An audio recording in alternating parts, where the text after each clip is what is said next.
पत्नी में बहुत आसक्त थे। उनका नाम धनुर्दास हुआ, बहुत बड़े भक्त हुए।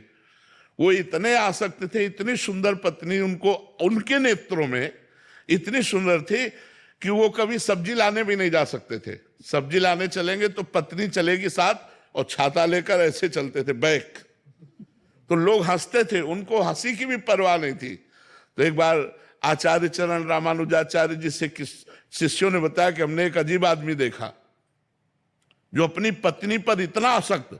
तो उन्होंने कहा ये तो काम लायक आदमी है, क्योंकि सारी आसक्ति समिट चुकी है। तो नजदीक गए और कहा ए भाई मेरी तरफ तो देखो। तो ऐसे देखा कि महात्मा है। तो उनका महाराज मैं अपनी पत्नी से दृष्टि नहीं हटा सकता, मुझे लगता है अगर मैंने दृष्टि हटाई तो मैं जी नहीं पाऊंगा। बहुत प्रसन्न हुए कि पूरी एकाग्रता है। तो उनका क्यों इतना पत्नी से आसक्त हो? तो उनका हमारी पत्नी इतनी सुंदर हमें लगती है। बोले अगर इनसे सुंदर दिखा दे?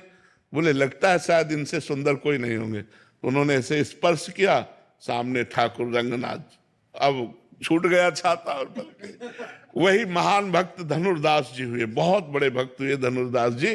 तो अगर हमारी वास्तविक प्यार की बात है तो ये बात, प्यार एक बहुत गूढ़ विषय है। दो हृदयों को एक कर देना, प्रेम गली है सांकरी तामे दोनों समाये, दो इच्छाओं को एक में बदल देना, दो हृदयों को एक में बदल देना, दो तन एक हृदय एक इच्छा, ये कहां है? ये सिर्फ भगवान में है, दूसरी जगह नहीं मिलेगी। दूसरी जगह महाराज जी कुछ समय तक तो ऐसा प्यार रहता है, फिर लव मैरिज भी हो जाती है, फिर 6 महीने बाद डिवोर्स क्यों? अरे कुछ समय नहीं रहता, बिल्कुल नहीं रहता, बिल्कुल नहीं रहता।